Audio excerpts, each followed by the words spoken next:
We wanted to ask you, Liberty Swap has been like making waves lately, obviously. It's, the new rage, the quickest way, easiest way to get into PulseChain. Their Twitter account, I mean, they've been posting stuff left and right, like very like ubiquitous on Twitter. It's actually kind of awesome to see how much they're engaged.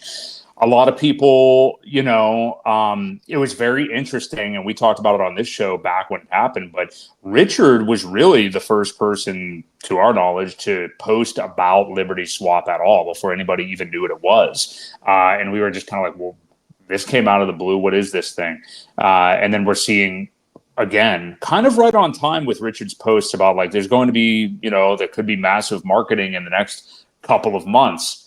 I don't know that what marketing specifically he meant necessarily, but we have some indications as far as mailers, but as far as onboarding and ramps opening up and the amount of engagement that Liberty Swap is doing, it certainly seems to be a form of marketing anyway. So it's awesome. I'm curious your take on them as just an entity to get into PulseChain so far. It's interesting the tokens that they have decided to put on there to directly swap into. I'm interested in any thoughts you have on Liberty Swap. It's just been very interesting so far.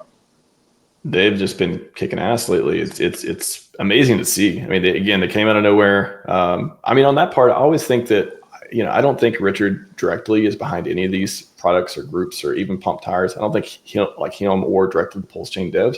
I always look at it as there's probably groups that have access to him or the devs, and they're like, hey, we want to build this cool thing. And then he's probably, oh, okay, I like that cool thing. I'm going to talk about it. To me, that makes the most sense of like the way it goes. I don't think he's directly behind it. I'm not even sure the PulseChain devs are behind some of these products, but such as Liberty Swap. But I think that there's this kind of like common, like there's this communication, and then like, he knows about them. Eventually he may know about them first. They're on the PulseChain.com website.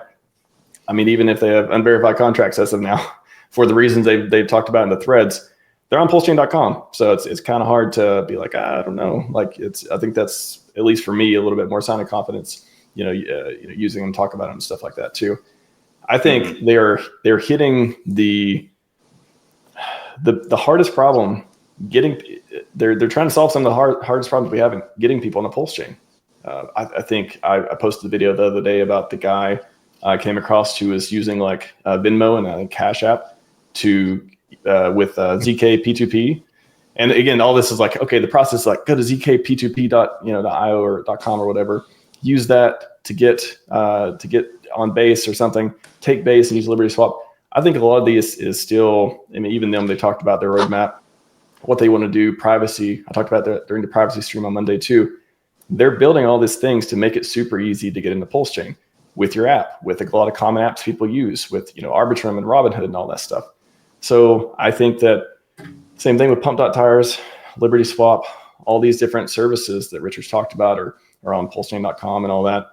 I think they're community efforts, and they're being built to, again, get people in and not be like, go to Coinbase, Bridge, do the thing, wait 30, like all that stuff, giving people the easiest way to access these products. Mm-hmm. And they seem super motivated. And, there's no token attached. There's all this kind of like, I'm kind of inspired by that too. There's a lot of this just, hey, we just want to make this thing great. And I'm sure, there's probably aligned incentives with having core coins and all that stuff too. But they literally just want to, from what I've seen so far, from all the posting and stuff they've been making and all the stuff and all the reviews and people been using them and all that stuff too, they're trying to just help us, give us the easiest path, the most frictionless way to get people in the PulseChain. And I think it's only going to get better. Like there's going to be, I think they were talking about something around like having integrations and making the process easier. So I want one day to just go to whatever website it is, be able to say, okay, I've got Cash App, I've got Venmo, I've got whatever thing, I've got money on Robinhood or something, and just be like, take that, put it on PulseChain. And I think we're taking baby steps, but I think we're getting closer to that. So they've been, from all I've seen so far, been doing amazing work. So I'm excited about that. That's super bullish to me. That's what we need. Yeah, I agree. Minimal fees. Their marketing has been great. And they just keep adding more. We were talking last week, they just upped the limit to $10,000 a transaction with unlimited transactions.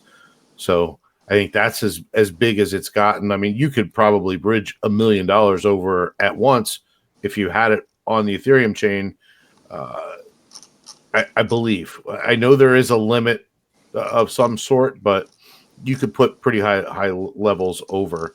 But as far as onboarding with card or bank or whatever it may be, I think 10,000 is pretty good number to get started with anyway.